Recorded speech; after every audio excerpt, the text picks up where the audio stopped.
Alors bonsoir, bonjour, je peux dormir. Donc je ne vais pas recommencer tout ce que j'ai expliqué hier, parce que de toute façon on se connaît tous là, voilà. Donc félicitations encore et merci d'être là. Donc j'ai présenté tout le monde hier, on m'a reproché, Joseph, que c'était facile. On en fera une. Je prendrai une demi-heure pour te présenter. Donc là, Marie-Paul, je connais aussi depuis peu, hein, finalement. Voilà, une belle rencontre. Et moi, ce qui m'a plu tout de suite chez Marie-Paul, c'est son franc-parler, à l'aise, et l'humour. Et moi, humour, j'adore. Donc c'est super. Grande dame. Grande dame. Je vais m'arrêter là pour ça aujourd'hui, mais bienvenue à Marie-Paul et merci pour cette heure.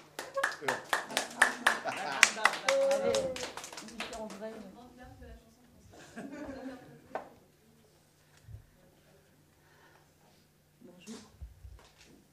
Bonjour à tous. On se connaît effectivement tous, mais on ne se connaît pas du tout en même temps. Et je voudrais simplement, comme on n'est pas nombreux, que chacun me donne son prénom, sans expliquer ou s'il a envie d'ajouter une phrase, mais simplement pour que j'ai un autre panorama de qui vous êtes. Je pourrais commencer par rappeler un peu notre place dans l'univers, à savoir qu'on est vraiment tout petit, dans un macrocosme énorme, et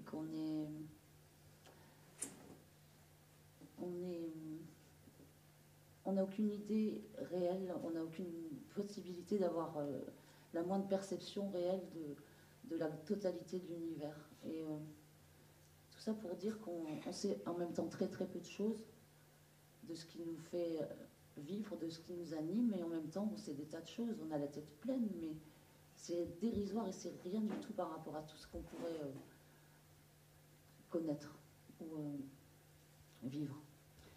Et donc, tout ça pourra amener au fait que tout ce à quoi on croit comme étant des vérités, c'est que de toute façon ça peut être des vérités, mais c'est une infime partie du tout, et qu'on n'a jamais une perception totale des choses. Par contre, dans cette perception, on peut graduer, on peut avoir une gamme étendue de nos perceptions. Alors on pourrait se dire que moi je sais, par exemple, je connais 2 langues étrangères. Alors je pourrais croire que je suis multilangue, que j'ai beaucoup de capacités, mais en fait si je savais parler les 150 ou les 300 qui existent, mais je n'y pense même pas, ça me paraît impensable. Je me cantonne dans une limite de ce que je crois possible à mon esprit. Mais on est limité, mais on ne peut pas le savoir. Et tant qu'on ne peut pas le savoir, on ne peut pas le vivre. Comme Cécile parlait hier des croyances, effectivement, nos croyances, toutes les croyances qu'on a font ce qu'on croit qu'on est. Et qu'on est ce qu'on croit. C'est énorme de prendre cette dimension qu'on est ce qu'on croit, parce que regardons ce qu'on croit. Et comme c'est limité ce qu'on croit, et comme on est obtus, et comme on a du mal à croire quelque chose parce qu'il nous manque des éléments, comme on a besoin de preuves, comme on a besoin comme on n'ose pas croire aux choses simplement. Bref, c'est pas ça l'important. L'important c'est de prendre conscience qu'on peut remettre en question tout ce à quoi on croit depuis le début qu'on est né, et que à partir du moment où on est prêt à faire se lâcher de tout ce à quoi je m'appuie, et tout ce sur quoi je me base pour être, et ben, tout ça n'existe plus. Et qui je suis là maintenant? Et qu'est-ce que je deviens? Et là, on voit que pour le peu qu'on puisse faire de cette expérience, on est perdu là, à cet endroit-là, et qu'on se raccroche tout de suite à nos croyances. Donc, tout ça pour dire, on a très peur de les changer, ces croyances. On n'aime pas aller les voir. Celles qui nous arrangent. Celles qui nous embêtent, on est toujours d'accord, mais celles qui nous arrangent, on ne veut pas les lâcher. Et donc, tant qu'on ne voudra pas regarder et changer ses croyances, on ne changera pas. Pour le savoir, on a un baromètre intéressant, c'est l'extérieur. Tout ce que je vois à l'extérieur ne me montre que ce que je suis. À l'intérieur. Oups, j'ai avalé le micro. J'ai failli avaler le micro. Alors, moi, ce que je vois de moi aujourd'hui, ce que je vois de vous, je le vois de moi. Je sais que je suis un peu de ce que vous êtes tous, et pareil pour vous. Hein. Ce que vous voyez là, vous y êtes aussi. Hein. On est tous au même endroit, on se voit, donc on est au même endroit. On ne peut pas imaginer qu'on est à des endroits différents et se voir. Et ça, c'est quelque chose qu'on peut comprendre avec la tête, mais c'est très difficile de le conscientiser réellement. On voit l'autre et on voit quelqu'un de différent. Moi, je regarde Coralie, je ne suis pas Coralie. Et je vois surtout que je ne suis pas Coralie. Je ne vois pas là où je suis Coralie, a priori. En faisant une étude un peu d'introspection de soi, on arrive à découvrir un peu mieux qui on est, et donc à mieux percevoir ce qu'on a de commun avec l'autre. Et de commun ou de diamétralement opposé, ce qui est la même chose. On sait qu'une chose est son contraire. On le sait, mais on ne le conscientise pas non plus. On le dit, on peut le comprendre pour certains concepts, mais pas pour tout. On est toujours avec cette histoire de dire oui, mais pas là, là quand même pas. Et non, c'est toujours une loi c'est toujours. Donc une chose est son contraire.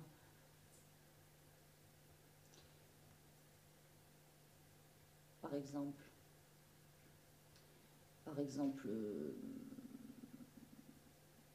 je suis voleur ou je suis volé, on est les mêmes. On est les deux mêmes. On a simplement pris deux côtés différents de la même chose, mais c'est la même chose. Il n'y a pas un coupable, un responsable, il y a deux participants à quelque chose. Il y a deux adversaires, non, c'est pas des adversaires, il y a deux participants, et c'est toujours un miroir. Donc, un égale l'autre. Un agressé, un agresseur. Il n'y a pas un bon et un mauvais, il y a un agressé, un agresseur, pour que l'agression soit vécue. L'agression se vit, si on parle dans cet exemple, parce que les deux participants ont besoin de vivre une agression. L'un a besoin de la faire vivre à l'autre, et l'autre a besoin de se la faire vivre. Mais les deux personnes ont besoin égal de vivre la chose. Il n'y a pas quelqu'un qui ne devrait pas être à cet endroit-là, ça n'existe pas. On ne vit que ce qu'on a besoin de se faire vivre. Rien ne nous arrive qui ne soit pas souhaitable. Rien, absolument rien.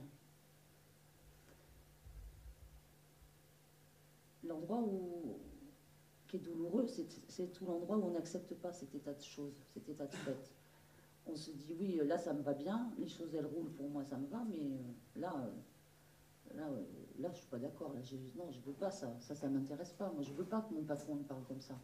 Je veux pas ça, donc ne me dis pas que je le veux. C'est très difficile pour chacun, et c'est normal qu'on le voit comme ça.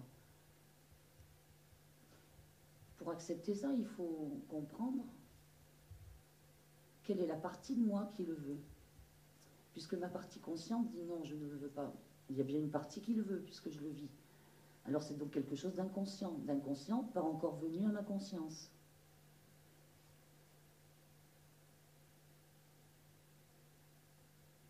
Quand quelque chose vient à la conscience, parce qu'à travers des exercices, ou parce qu'on simplement on demande, ou parce qu'on est prêt peut-être à avoir cette information, notre perception de nous-mêmes est différente, puisqu'une croyance a changé. Donc je suis autre. Donc l'intérêt pour moi, un sens plutôt qu'à la vie, c'est de faire grandir ou densifier notre conscience de qui on est. On a tous. C'est comme si, par exemple, je vais me servir du dessin.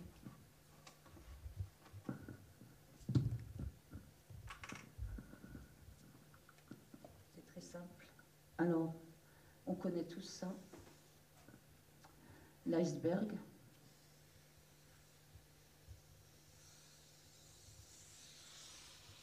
Voilà. Et comment? On dirait une dent. Ah oui, alors c'est très, merci. C'est très joli parce qu'effectivement, mon inconscient dessinait une dent et c'est absolument pas mon conscient. Moi, je veux faire un iceberg. Je suis contente que vous n'ayez pas cru que c'était un cheval parce que là, quand même, j'aurais dit bon. Mais c'est vrai. Et mon inconscient me parle dedans parce que j'ai, moi, eu des extractions dentaires. Donc, il y a un endroit de moi qui est sans doute préoccupé par ça, qui n'est pas dans mon conscient, parce que dans mon mental, je ne pense pas à ma dent du tout, mais mon inconscient la dessine. Donc c'est ça, prendre conscience que tout ce qu'on est, c'est ça qui nous anime. C'est pas ça. Et nous, on est limité avec cette perception de, bah moi, c'est ça que je veux. Et tant qu'on ignore ça, tant qu'on le nie, tant qu'on dit ça m'intéresse pas ou c'est pas pour moi, on n'a aucune chance d'être nous-mêmes dans notre entièreté, dans notre totalité. On est donc juste partiellement là, partiellement en vie, partiellement acteur de sa vie. Et ce que je propose dans ma façon d'accompagner les gens, c'est de faire une introspection vers cette partie-là. Et alors ça peut être ça, allez, ça peut être faire comme ça peut être, peu importe, des points. Toute percée qu'on va faire dans ce monde va densifier la conscience. Parce que je ne serai pas que ça, je sais aussi que je suis ça. Et ça. Et puis on imagine bien, en continuant, tiens là, il y a 3 points, hop, même il y en a 5. Et quand, au cours d'une introspection, ça arrive, et c'est merveilleux ces moments-là, tout d'un coup, je vais découvrir ça, qui relie les 5, les 4. Là, du coup, je vais vraiment me sentir complètement différente. Je suis carrément la moitié de ce que je croyais être en plus ou en moins. Et là, c'est un saut quantique, on peut appeler ça. On est dans une autre perception de nous-mêmes. Et à cet endroit-là, si on peut imaginer, alors que pour moi, c'est pas encore possible, mais si je pouvais imaginer avoir un jour la sensation et la conscience de tout ça, alors là, on est dans notre illimité et on touche à mon avis, à un état proche de... On n'a plus besoin d'être humain. On a...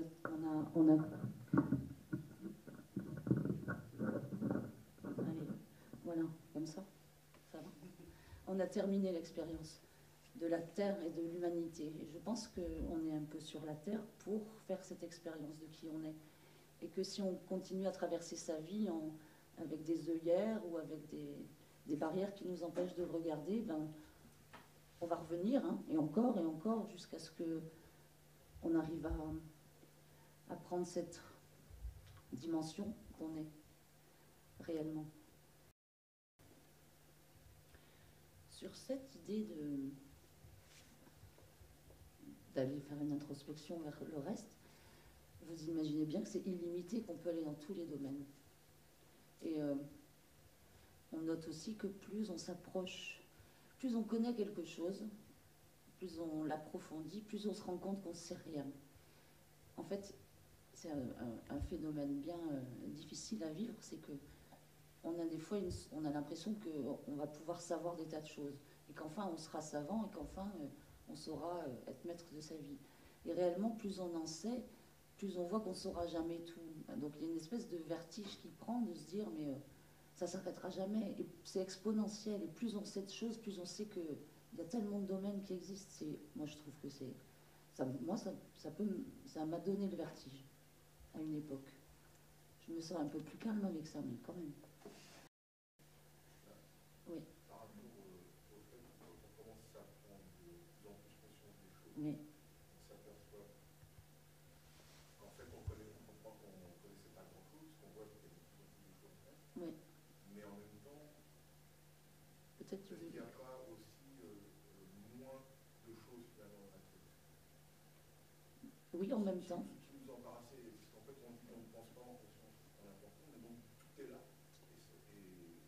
Mais en conscience, plus on lâche des choses, en même temps. Voilà, en même temps, une espèce de... C'est toujours cette chose qu'une chose est son contraire, et tu as bien raison, parce que là tu l'appliques, c'est que en même temps on en sait plus, en même temps on en sait moins parce que ça n'a plus d'importance. Voilà. Et c'est toujours pour tout on peut faire ce rapport inverse du contraire. Oui, mais c'est exactement ça. Alors moi, ce que j'aime bien, voilà, les mots, avec cette phrase « une chose et son contraire », ça veut dire qu'un mot peut vouloir dire une chose et son contraire aussi. Et que quand on emploie un mot, on suppose que l'autre entend le mot qu'on lui dit, puisque pour nous, le mot, il a un sens universel, et on croit que tout le monde a le même sens du mot.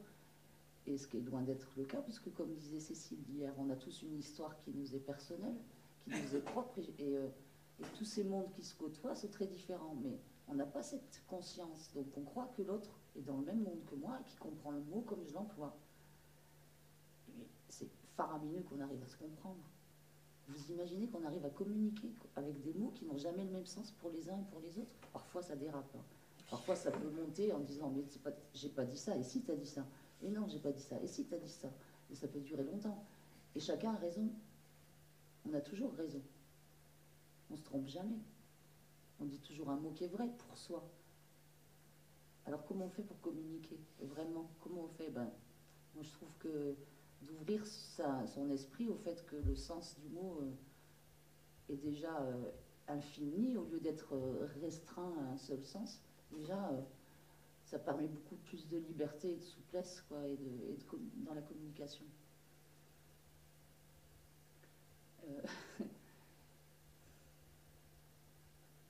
Un mot pour un autre. Un mot pour un autre. Le mot non-violence, par exemple. Le mot non-violence. Qu'est-ce qu'on entend? Alors, non-violence, on entend déjà un non violent. Donc, on entend violent. Voilà, parce que le non, c'est une négation. Et quelqu'un qui est non-violent, il peut parler peut-être d'accueil et de douceur, mais pourquoi il choisit le mot non-violent? Parce qu'il a besoin de prononcer le mot de violent, parce que son problème, c'est la violence. Et oui, ça, c'est bien, très bien, cette histoire d'une chose et son contraire, c'est que en étant contre quelque chose, en voulant être contre quelque chose, on est autant pour la chose. Alors que c'est l'inverse du résultat qu'on voudrait obtenir, mais c'est cette histoire que ça nourrit autant. Alors quelqu'un les manifestations de non-violence appelle la violence, puisque ça nourrit tout un égrégore de gens qui pensent violence comme solution, comme communication. Et donc, sachons-le, si on va manifester contre quelque chose qui nous déplaît, on fait vivre la chose qui nous déplaît. On est acteur de la chose qui existe. Alors parfois, les gens se plaignent de leurs dirigeants politiques, alors que en s'en plaignant et en les critiquant, ils continuent à le faire vivre et à lui donner de l'importance. Donc, plutôt, quand on est dérangé ou irrité par quelque chose, une autre attitude que d'être contre, ça serait quoi? L'indifférence. L'indifférence. D'être avec et pas dedans. Oui, c'est intéressant aussi. D'être avec et pas dedans. Autour. Pas être pris dedans. C'est-à-dire donc, tu rejoins être indifférent à la chose. En fait, c'est ça. Donc, être en recul ou pas prendre la chose de façon personnelle. Mais le problème, c'est que la question, elle est quand on est dérangé par quelque chose. Et c'est vrai, l'indifférence, parce que parfois on est indifférent à des choses. Il n'y a pas d'effort, c'est naturel, ça m'est égal. Mais qu'est-ce que je fais quand ça m'est pas égal? Quand justement j'ai cette irritation-là. Et c'est très vrai ces réponses de dire indifférence, mais comment je fais pour être indifférent à quelque chose qui me blesse? Est-ce que vous avez des idées? Oui. Peut-être tu veux le micro? Oh. Bon. Tu veux le faire peut-être? Non, mais c'est pas bon. D'accord. Sans micro. Dans non violent, il y a aussi la personne qui se présente. Mon nom violent. Ah oui, mon nom. Ouais, joli. Mon nom est violent. Et tu me disais, c'est le contraire de ce que je disais tout à l'heure. Alors, moi je disais, on nourrit ce qu'on veut combattre en étant contre. Donc je dis, quand on est blessé par quelque chose, comment on fait pour être indifférent? Tu sais plus. Moi, ça va revenir. Enfin, je ne m'excuse pas après tout, ma foi. Tout à l'heure, quand Frédéric parlait, j'ai pensé en me disant, il faut que je lui dise, prends le micro, on n'entendra pas le son sur la bande. Et quand c'est toi, tout d'un coup, là j'ai dit, là j'y pense, je lui dis, et c'est tombé sur toi, qui n'a pas envie de parler dans un micro. Et donc, on crée ce qu'on ne veut pas vivre. C'est merci, génial. elle est d'accord d'intervenir, Cécile, mais si ça reste discret, parce que pour elle, c'est difficile d'être entendue par tous, comme pour moi, parce qu'on est dans le miroir, on se voit, et c'est cette partie de moi qui me dérange, que mon inconscient va titiller en proposant à Cécile et pas à Frédéric, qui s'en fiche que je lui donne le micro, lui. Même, il viendrait le prendre. Alors que toi, tu ne viendras pas le prendre, mon inconscient crée chez toi que tu te mettes en stress, mais parce que c'est mon stress. Vraiment, c'est merveilleux, parce que c'est ça pour tout ce qu'on vit tous les jours, à chaque instant. Chaque minute, ce qu'on vit a un sens et parle est un langage. Et on a des fois un centième, un millième d'avoir compris quelque chose de ce qu'on a dit ou fait dans la journée. Mais si on pouvait tout décortiquer, c'est passionnant, parce que tout a du sens. Partout, tout fait sens, tout, absolument tout. Il n'y a rien qui échappe à ça. Une mouche ne vole pas sur une trajectoire anodine pour toi, elle ne se pose pas sur un endroit de ton corps pour rien. Tout a un sens, simplement, on est limité dans nos connaissances de tout ça. Et c'est joli cette histoire de nos inconscients qui nous font agir. Et nous, consciemment, moi je ne veux pas t'embarrasser avec mon conscient. Cette partie-là de l'iceberg, elle ne veut pas t'embêter, mais cette partie-là, elle y va. Mais sans le vouloir, quoi. Pas avec la volonté. La volonté. La volonté. Hop, on pourrait imaginer que c'est une qualité. Et attention, on nous a même dit, t'es pas assez volontaire. Allez, avec la volonté, tu vas y arriver. On peut tout faire, mais c'est vrai qu'on peut tout faire, mais sans la volonté. La volonté, elle empêche plutôt de faire. La volonté, elle est l'inverse du lâcher-prise. Elle est l'inverse de l'accueil et des choses. La volonté, c'est je veux que ça se passe comme je veux. Et je veux quelque chose. Et donc, toujours le même principe que la non-violence. Je veux que les combats s'arrêtent, mais je fais vivre les combats. Je veux quelque chose, je l'éloigne de moi. Je ne veux pas parler au micro, je me fais proposer le micro. C'est vraiment ça. Hein. Je sais pas faire les crêpes, on va me demander de faire des crêpes. Et comment je vais faire? Alors, en plus, faudrait pas que ça se sache, mais je sais pas si je pourrais vraiment travailler dans le public, mais bon, je vais rien dire, mais si, ça va se savoir. Tout est fait pour nous faire avancer, évoluer, savoir qui on est, tout, absolument tout. Et c'est, pour ma part, en tout cas, merveilleux de traverser la vie avec ce sentiment que je me trompe jamais et que j'ai raison d'être ce que je suis, comme je suis, et même quand toutes les apparences disent le contraire. C'est simplement encore que j'ai pas compris, mais ça permet de s'accepter, de s'aimer et de se pardonner tout ce qu'on a fait par le passé qu'on regrette encore. Les regrets, les remords, et si j'avais su, et si j'aurais pas fait, etc.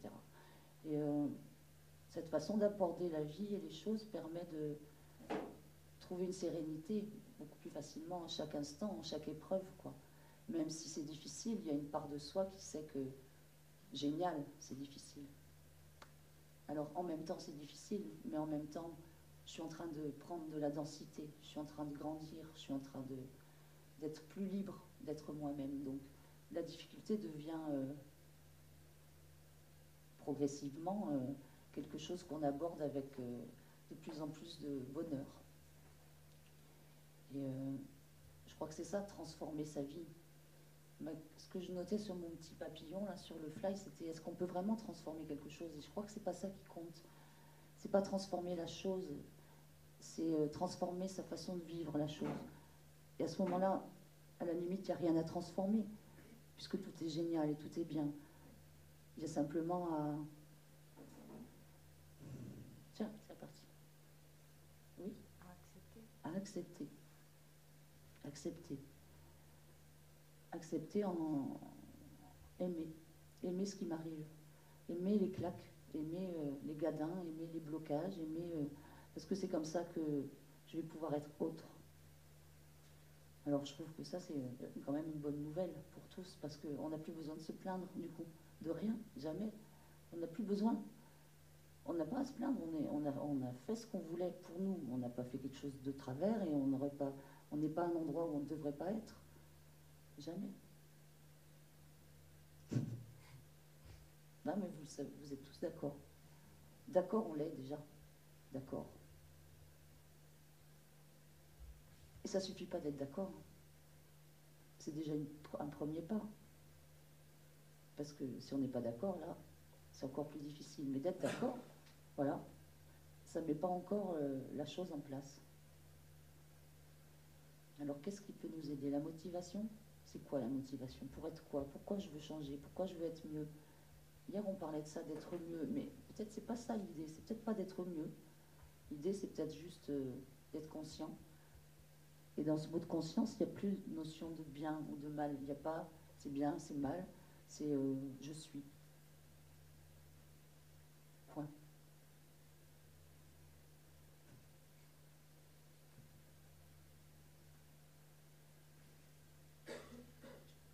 Alors, si quelqu'un a une question, je veux bien. Alors, je vais te faire passer le micro. Voilà, Cécile. Voilà, je voudrais revenir au dessin là, que tu as fait. Et je voulais savoir si, à ton avis, on pouvait explorer toute cette partie complètement. Est-ce que tu crois que dans une vie, on peut complètement éclairer cette partie de nous?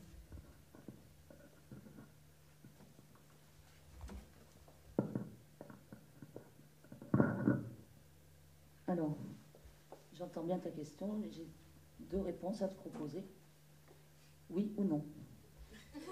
Oui, mais c'est ce que je pense tout à l'heure, c'est que moi, c'est l'image, hein, c'est comme ça que je me représente les choses, et c'est loin d'être une vérité, c'est ma façon à moi de comprendre ça. J'imagine que si c'était possible, ben, je me transformerais comme par magie. Je ne suis plus une forme humaine, je n'ai plus besoin. Alors c'est peut-être là que je quitterai la vie, où je prendrai une autre forme, où je ne suis plus dans ce concept de l'humanité. L'humanité, c'est rien du tout dans l'univers. On est que quelques humains dans l'univers, c'est pas énorme. Enfin, on connaît la planète Terre, habitée d'humains, mais sinon, on sait tellement rien des autres planètes et des autres galaxies, etc. Donc, pour moi, en tant qu'humain, ça ne doit pas être possible, parce que ça ne va plus avec l'humain. Et l'intérêt de l'humain, c'est de faire ce travail. Mais une fois qu'il est fait, c'est bon. Et une autre façon aussi de dire ça, c'est que mettre cette lumière, mettre l'iceberg en lumière, c'est faire irradier une énergie de vie qu'on peut appeler l'amour, avec un grand A, et qu'on est amour. L'amour, on ne l'a pas, c'est pas à l'extérieur de nous, on est des êtres d'amour, et que ce que tu dis, c'est que prendre la totalité, enfin être cette totalité-là, c'est être amour.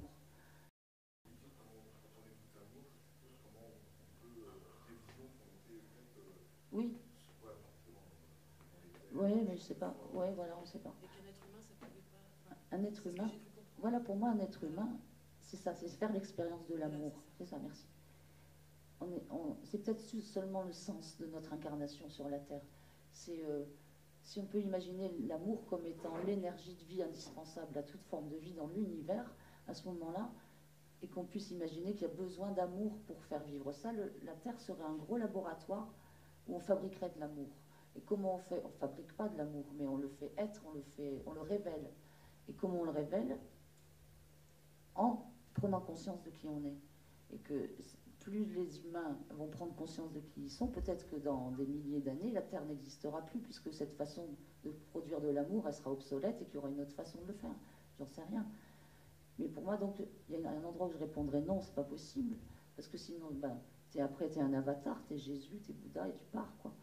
Et en même temps, oui, parce que... Et non, et que non, en fait. Je vois pas de oui, en fait. Je l'ai cru, mais il n'est pas... Non, parce que non. En même temps, on est... c'est l'humain, le conscient et l'inconscient. Donc, s'il n'y avait plus d'inconscient, on n'est plus humain. Donc, il n'y a que du non. Pour moi. Mais pourtant, à quoi bon, alors? Et jusqu'où on va? Et quand est-ce que ça s'arrête? Et quand est-ce qu'on part? Alors, quand est-ce qu'on quitte la vie? Il y a ça c'est intéressant aussi. On fait un passage de quelques années ou plus, ou 200 ou 300 ans, selon l'époque à laquelle on a choisi de vivre. Aujourd'hui, on a plutôt des vies de 80 à 100 ans. Et à quoi bon oh, ça y est, mais c'est terrible, hein, je ne sais pas ce que j'ai. Pourtant, je me sens en même temps calme, mais ma pensée ne veut vraiment pas rester. Bon, écoutez, c'est comme ça. Une autre question alors. Oui, les questions, c'est bien, mais... Ah, Alexandre. Si plutôt que de créer de l'amour, tout le monde, collectif, ça serait plutôt de la haine à l'échelle planétaire. Qu'est-ce qui se passerait? Ce qui se passe là. La haine, c'est l'envers de l'amour. C'est ça, hein, tu le poses en envers de l'amour. Et que la haine, Souma, la haine, ça la fait pleurer. Eh ben, ouais, parce que qu'est-ce qui se passerait? C'est ce qui se passe. Donc ta réponse tu l'as, parce que c'est ce qu'on vit en fait. Tous les endroits où on n'a pas de l'amour, où on n'est pas dans l'amour, on est dans la haine, puisque tu le poses en opposé. Et tout, on n'est bien sûr pas que dans la haine, c'est équilibré, plus ou moins, mais on est tout ce que tu appelles sinon ça détruirait la terre. Voilà, l'amour. Pour moi, si c'était la haine, l'énergie de vie, mais ça ne peut pas être une énergie de vie, la haine. Ça serait une énergie de destruction. Alors peut-être que mais c'est intéressant parce que peut-être que cette terre est appelée à disparaître sous la haine et que nous on ne veut pas l'accepter, mais alors ça me paraît un peu délirant quand même. Allez voir que ça monte. Que l'idéal, alors oui, mais pourquoi pas? C'est encore une croyance qu'on a qu'il faut être dans l'amour, mais pourquoi pas? Et la question suivante, c'est si on est dans nos croyances en pensant que l'amour va faire en sorte que nous soyons tous Oui. par exemple. Oui. S'il faut péter cette croyance et aller dans oui, mais c'est intéressant. On voit bien que c'est difficile d'ailleurs. Ça a déjà été expérimenté. Ça a été expérimenté. Oui. Elle est à l'opposé de l'amour avec les camps. Avec les guerres, tous les conflits armés, mais est-ce que c'est l'opposé de l'amour? Parce que est-ce que c'est l'opposé de l'amour dans les guerres? Parce que il y a bien des tas d'histoires d'amour pendant les guerres. Les guerres, c'est des conflits armés collectifs qui représentent que nos conflits intérieurs les uns envers les autres. Mais il y a bien autant dans une guerre, il sort autant d'amour que de haine en fait, compte aussi. Alors je sais pas. Elle est un peu difficile ta question, mais elle suppose une recherche, de laisser vagabonder l'imagination, et qu'est-ce qui vient comme réponse. Moi, ce que je trouve ça intéressant, de jamais s'arrêter à quelque chose en disant voilà, c'est comme ça. Et pourquoi ça serait pas la haine, la sortie? Ben, moi, à mon avis, c'est parce que ça fait pas du bien, et que l'amour, ça fait du bien. On se sent mieux dans une ambiance d'amour que dans une ambiance de haine. Alors ça paraît difficile d'imaginer que ce soit ça qui soit souhaité. Parce que quand même, je crois que c'est le bien-être qu'on recherche tous. Oui, tu veux le micro? Merci. Quand tu parles de tout et son contraire, Oui. Est-ce qu'il n'y aurait pas quelque chose à expérimenter à cet endroit-là, justement, de nous faire traverser nos oppositions et comment on réunifie derrière et qu'est-ce qu'on a à comprendre avec ça?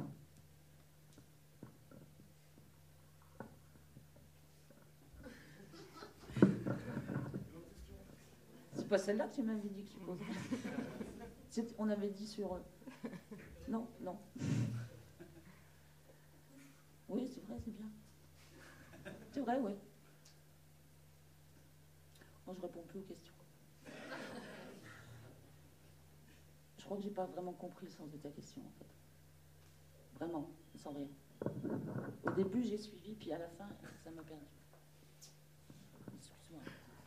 Eh ben, là, j'entends haine, amour. Ouais. Est-ce qu'il ne nous est pas demandé de trouver un équilibre entre ces deux? Et est-ce que les opposés ne sont pas là pour nous faire traverser des oppositions? Et comment on arrive à unifier? En unifiant. C'est ça. C'est ça. Tu ramènes la dualité, tu ramènes notre opposition qui est aussi, on peut aussi appeler une dualité. Effectivement, on parlait de conflits intérieurs qui se traduisent par des guerres à l'extérieur, qui sont que nos conflits intérieurs. Et effectivement, l'idée c'est de trouver la paix entre les deux. C'est-à-dire, c'est pas la paix, c'est pouvoir être les deux, trouver un équilibre, quoi.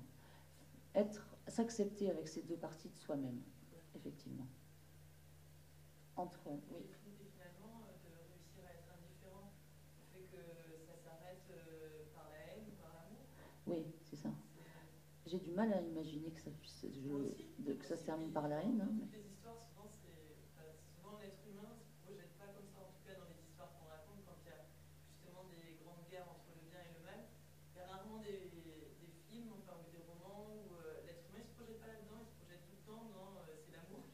Là, qui guérit. Et oui. Parce que. Oui. Attends, Coralie. Je trouve ça vraiment intéressant ce que dit Myriam, parce que ce serait peut-être justement une croyance vraiment qu'on doit être dans l'amour, et peut-être qu'en fait, ce sont deux oppositions où il faut se trouver au milieu, et qu'en fait, peut-être l'amour, c'est pas ça, c'est encore quelque chose d'extrême. Est-ce que on pourrait pas dire que dans une vie d'humain, on démarre dans nos bugs ou dans nos difficultés, on arrive à l'adolescence, on connaît la haine quand on arrive à l'adolescence, c'est une expérience qu'on fait tous plus ou moins. Soit on la voit à l'extérieur, soit on la vit nous à l'intérieur, mais en tout cas, il me semble que le mouvement naturel de l'être humain, c'est d'aller vers l'amour. C'est de quand il y a un ras-le-bol, quand il y a une espèce de voilà, quand la haine a pris toute la place, et d'un seul coup, on a envie d'autre chose. Il me semble qu'il y a une espèce de mouvement naturel à l'intérieur des êtres humains. Et puis, ça ne veut pas dire qu'on arrive à s'en débarrasser, ça ne veut pas dire que... Mais en tout cas, je crois que c'est une expérience qui nous est offerte dans notre vie, au cours de notre vie, de vivre ça, d'expérimenter ça. Et que, voilà, c'est une expérience, quoi. La haine, c'est une expérience. Alors, oui, et c'est ça, l'équilibre. Chercher plutôt l'équilibre que d'être sur un pont ou un autre. Mais pour moi, l'équilibre, c'est l'amour. Et je ne peux pas mettre l'amour complètement... c'est fou, hein. Je vois que le sens, ça peut être que... L'amour, en fait, voilà, c'est ça que je voulais te dire. C'est que on peut aussi parler avec d'autres mots, c'est ouverture et fermeture. Et que la haine, c'est peut-être la fermeture du cœur, et que l'amour, c'est l'ouverture du cœur. Et que je ne peux pas concevoir que ce soit ça l'idée, le sens de la vie, de fermer le cœur. Puisque le cœur, c'est ça qui nous fait vivre. Et que si on n'a pas un cœur ouvert, on est mort. Et que la vie fonctionne avec l'ouverture du cœur, pas avec la fermeture. Ma question, c'est parce qu'il y a des gens qui ont conscience peut-être de ça, de l'ouverture qui est importante pour avancer, mais s'il y a des personnes qui n'ont pas encore conscience de ça, Oui. mais ça, du coup, c'est fermé, donc ça peut générer de la haine, et c'est ça, moi, qui me fait peur, c'est que je me dis, si les personnes, pas beaucoup de gens, par rapport à l'échelle mondiale, pas beaucoup de gens font cette démarche d'ouverture, Oui. qu'est-ce que ça peut donner, quoi, finalement? Parce que quand moi je vois plein de choses dans ma vie de tous les jours, je me dis, mais on n'est pas encore vraiment dans l'amour. Alors, tu sais, la seule chose que tu peux faire, c'est ouvrir ton cœur à toi. Et tu ne peux pas t'occuper de ce que les autres font ou ne font pas, et d'avoir peur que les autres ne le fassent pas. Oui, on le vit peut-être, hein, il n'y a pas à dire. On peut avoir cette peur, mais comme toutes les peurs, c'est une illusion, c'est une perception, mais il n'y a rien derrière. Et réellement, toi, à ton niveau, si ça t'importe, cette notion d'amour et de qualité d'ouverture du cœur, occupe-toi de celle-là. Et autour de toi, dans ton extérieur, tu verras des gens de plus en plus ouverts au niveau du cœur. Regarde aujourd'hui, je crois que c'est perceptible, je ne sais pas ce que vous vivez, mais on a tous, on sent avec la plupart, parce qu'il y en a bien deux ou trois, je dirais pas qui. Non, on a une ouverture du cœur, on a une envie, en tout cas, on a une intention d'ouverture du cœur. Et quand on rencontre des difficultés, on a vraiment envie d'aller les modifier et les dépasser. Et combien de fois on le vit tous et toutes, on est fâché avec quelqu'un, il m'a fait du mal, j'aime pas ce qu'il m'a dit, on est tout ça. Et si on reste là-dedans, on fait ce que tu dis, on reste avec le cœur fermé et la haine. Et ta responsabilité à toi, elle est moi, qu'est-ce que je fais quand je me sens attaquée et blessée? Est-ce que je boude et que je me venge? Et ça, c'est bien de le faire si on est blessé, mais est-ce que aussi j'arrête de me sentir blessée, et est-ce que je peux regarder quel cadeau cette blessure peut m'apporter au niveau de l'ouverture d'amour que ça va engendrer? Et si toi tu prends cette responsabilité de le faire, tu le fais pour l'humanité. Donc les autres, c'est toi. Et ce que toi tu fais, j'entends que dans ta question, c'est plutôt, peut-être ta question c'est, qu'est-ce qui m'empêche d'aller, moi, ouvrir mon cœur? Et qu'est-ce qui t'empêche, toi, Alexandre, d'ouvrir ton cœur? Je ne sais pas. Si, ça c'est la première réponse, je ne sais pas, c'est normal. Là, je ne sais pas. Regarde. Juste. Quand tu dis je ne sais pas, tu me dis, je ne me suis pas posé la question. Bah, peut-être mon souci, c'était que jusqu'à présent, j'avais trop la volonté de vouloir ouvrir mon cœur.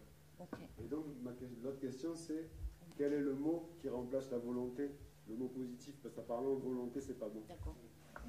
Oui, et tu répondras que tout à l'heure à la question. Reste là. Qu'est-ce qu'on peut mettre à l'envers de la volonté? Et alors, il y a bien le lâcher-prise, Loslassen en allemand. Lâcher-prise, il y a deux mots, lâcher et prise. Ce sont deux mots qui sont des verbes, et les verbes, ça parle d'action. Hein, un verbe, en français, ça détermine une action. Vous êtes d'accord? Lâcher, prise, il y a deux temps. Lâcher, ça veut dire, hop, ok, mes croyances, pour le moment, je les mets de côté, ou enfin, mes blessures, tout ça, je le mets de côté. Et prise, ça veut dire j'embraye, hein, en voiture, on met en prise, ça veut dire je mets une vitesse, ça veut dire j'appuie sur quelque chose. Et ça, c'est pas de la volonté. Parce que d'abord, il y a le lâcher. Et s'il n'y a pas le lâcher, la prise toute seule, on est dans la volonté. Le lâcher-prise, s'il y a deux mots, c'est qu'il y a deux actions, il y a deux temps. Et que, préliminaire au changement, il y a le lâcher. Le lâcher de ce à quoi je crois, le lâcher de ma peur, de souffrir, ma difficulté à aller me poser une question. Si je te demande, toi, Alexandre, qu'est-ce qui t'empêche, toi, d'ouvrir ton cœur? Peut-être le lâcher prise. Non, pose-toi la question. Juste, oui, c'est normal, je ne sais pas parce que tu ne te la poses pas. Je comprends que tu ne te la poses pas. Moi, il y a des questions, tu vas me les poser, je ne veux pas me la poser, ça ne m'intéresse pas, je vais te dire je ne sais pas. Si je veux le savoir, je me pose la question. Pose-la toi, ferme les yeux si tu veux. Ouvrir mon cœur, je pense réussir à le faire dans certaines circonstances avec des personnes. Après, j'arrive pas à le faire avec tout le monde dans toutes circonstances. C'est là. Voilà. Pourquoi Voilà. Je sais pas, peut-être des fois la colère Oui. qui va m'enfermer justement dans cette ouverture. Enfin, justement, elle m'empêche d'ouvrir. La colère, oui. Ouais, la colère, par exemple, de manger, je vais acheter un truc à manger, dedans il y a des additifs, des conneries dedans qui, voilà. Et du coup, là, je suis en colère. Je dis, mais pourquoi j'achète quelque chose dedans? Et tout ça, il y a plein de petites choses comme ça au quotidien qui font que, effectivement, je me renferme un petit peu. J'ai l'impression que c'est une protection que je me mets. En réalité, je ne veux pas vraiment avancer comme ça, mais bon. Oui. Donc voilà, peut-être que je lâche un peu plus prise sur toutes les petites choses qui m'embêtent au quotidien, quoi, pour pouvoir ouvrir mon cœur un peu mieux, ou un peu plus. Me poser la question un peu mieux. Oui, ça vaut le coup. Parce que tu as commencé, tu t'es approché en disant ma colère. Tu nommes un obstacle, hein. C'est une émotion qui vient t'empêcher. Et là, tu commences à te poser la question, mais c'est très difficile, tu peux le faire. Mais pose-la toi vraiment au moment où tu sens ton cœur qui se ferme, parce qu'on est tous d'accord. Aimer ses amis, c'est relativement difficile, mais on y arrive. Mais aimer ses ennemis, et là on dit ah non. Alors on veut bien aimer, mais les gens qu'on aime, alors qu'on les aime, les gens et les gens qui nous aiment, parce que là, de toute façon, j'aime l'autre, l'autre même, on est toujours dans cette interaction, hein, d'amour. Ce qui est intéressant, c'est quand deux personnes ne s'aiment pas. Quand on dit une personne n'aime pas l'autre, pour moi c'est pas possible, on est en miroir, donc les deux ne s'aiment pas. Ou les deux s'aiment, mais ça fonctionne comme ça. Et là où c'est difficile, c'est comment je transforme là où j'aime pas. Et effectivement, pas là où j'aime. Avec les amis, on y arrive. Quand on a vraiment envie de continuer la relation, mais il y a des fois on ne peut pas, hein, même avec les amis, parce que du coup ils deviennent des ennemis. Et l'amour, c'est justement là où c'est difficile, là où c'est pas évident, parce que sinon, il n'y a rien à transformer. Et s'il n'y a rien à transformer, c'est ça, l'amour, il naît de la transformation d'un jugement.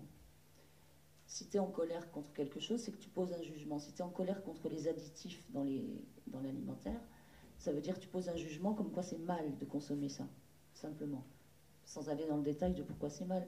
Et ce jugement que c'est mal fait qu'il n'y a pas d'amour. Le jugement, c'est un endroit de non-amour. Et ce que tu peux transformer, c'est modifier ou enlever ce jugement pour en mettre un autre ou pour en enlever complètement. Et si ça change, là, tu crées de l'amour. J'aime pas dire que tu crées, parce que c'est pas une matière qui se crée, mais tu le nourris, tu le fais vivre. Et si tu transformes pas le jugement, tu restes dans la haine. Alors, je te montre, tu étais là-bas tout à l'heure. Je représente la haine en fait. Mais non. En fait, là-bas, t'étais dans la haine. Et oui, tu es venu dans l'amour et l'ouverture du cœur. Alors à gauche, on a les cœurs ouverts. Alors regardez, il y a une ligne. Alors on a Joseph. Oui. Et ben voilà, tu vois comme chacun voit les choses comme il veut les voir. Bah oui, il est parti. Mais c'est drôle, le truc. Et bah c'est bien, c'est joyeux, c'est plus joyeux là. Moi je me sens mieux et vous on rigole. Et puis j'aime bien quand tout le monde parle. Si quelqu'un veut intervenir, comme Frédéric, ça serait bien. Une petite réflexion qui m'est venue là pendant que tu finissais de parler et avec les conférences d'hier. Oui. Tout d'un coup, je me suis dit, mais en fait, ce qui serait sympa, c'est que chaque fois qu'on rencontre quelqu'un, au lieu de lui dire bonjour, salutations, je m'appelle Fredo, ou Darfeuille, ou Coquille, ou n'importe, on pourrait se présenter en disant, ah, aujourd'hui, je suis des Valois. Oui. Je m'appelle des Valois. Je m'appelle Colère, je m'appelle Joie. Dire l'émotion. 10 minutes après, quelqu'un qui arrive, tu es déjà dans une autre. Ce sera intéressant. Là, moi, je pense qu'on le fait, mais pas comme ça. Oui. Et ce que tu soulignes, c'est la transparence. La transparence envers soi et l'autre, qui est la même chose. C'est-à-dire que pour être capable de faire ça, il faut être capable de se le reconnaître. Il faut être capable de se dire, ce matin, je me lève en dévalo, et ça, on ne veut pas le voir. On le vit, mais sans le voir. Et si on est transparent envers soi-même, on peut le dire à l'autre. Ça, c'est pas obligé. On peut déjà être transparent envers soi un peu, mais envers l'autre, c'est encore difficile. Et si on arrive à être transparent avec l'autre, on l'est forcément avec soi-même, par contre. Et c'est vraiment, là, c'est une voie de l'amour. Aller se dire tel qu'on est dans sa vulnérabilité dont on parlait. Je crois que c'est Coralie qui a beaucoup parlé de vulnérabilité hier aussi. Quand on ose dire je flippe, je suis nulle là-dedans et c'est normal qu'on m'aime, et toutes les mauvaises pensées qui nous agitent, quand on peut oser les dire, eh ben, on arrête de faire croire à autre chose, en tout cas. On est plus sincère, on est plus vrai. Et l'amour, c'est être dans le vrai, c'est-à-dire ce que je suis, pas ce que je voudrais être ou ce que je veux paraître, mais ce que je suis, c'est ça. Et si on pouvait se présenter en disant je suis, en ce moment, ce matin, je me trouve, etc., l'autre t'accueille autrement en disant bon, bah, c'est pas grave, moi je te trouve pas plus moche qu'hier, hein, ni plus beau. Donc, tu as des valos entre hier et aujourd'hui, elle est que à toi et à l'extérieur, elle n'est pas là, quoi. Mais du coup, on t'en veut pas et on peut même avoir envie de te dire des choses que tu oublies que tu es. Frédéric, tu pourrais me donner 2 qualités que tu as, rapidement, sans réfléchir. L'enthousiasme, la joie. L'enthousiasme, la joie. Oui. Alors, dans l'enthousiasme et la joie, elle est d'accord. Je te demande des qualités que tu as. Joyeux et enthousiaste. Ouais, tu te décris plus, t'es joyeux et enthousiaste. C'est joli. C'est joli. Et quelle valeur... Non, il faut que je m'approche de toi si je te pose une question. Quelle valeur tu mets pour... en quoi ça a une valeur, ça? Aucune, parce que je suis bien avec. Ça n'a aucune valeur en étant enthousiaste et joyeux. Oui. Bah non, j'ai pas de valeur, ça coûte rien, quoi. J'ai pas de valeur. Vous entendez ce qu'il nous dit? C'est ça, mais c'est ça. Et là, il est lui-même, et c'est lui qui nous le propose, qui dit, si je disais aux gens comment je me sens, eh bien fais-le, dis-le, et bravo, et tu nous le fais, tu nous dis, je n'ai pas de valeur. Tu parles d'autre chose, mais tu nous le dis quand même. Pour ces 2 qualités-là, on était dessus. Oui, bien sûr. Bien sûr, bien sûr, bien sûr, uniquement. Et c'est ça, c'est ça. Bravo, merci Frédéric, parce que c'est pas facile. Oui, je propose d'ailleurs qu'on applaudisse tous, que ça s'arrête, parce que... Et je voulais remercier Frédéric aussi, je n'ai pas dit au début, de l'initiative que tu as prise de créer cet événement, parce que sans toi, il n'aurait pas lieu, et je sais que pour chaque personne qui est venue là, il y aura une suite. Quelque chose a pris une place pour chacun de nous, à un endroit. Ça peut paraître anodin, ça peut-être qu'on l'a même pas remarqué, mais c'est une évidence. On peut pas s'être réunis dans ce lieu pour juste, voilà, pourquoi pas faire ça, parce que temps pourri, voilà. C'est bien plus capital. Mais on n'en a pas la mesure, encore une fois, on ne sait pas. Mais pour chacun, une tuile a pris, pas une tuile, mais une pièce a pris sa place dans le puzzle. Et contribuer à avoir une image de qui il est. Voilà, je vous remercie et à tout de suite. Bien.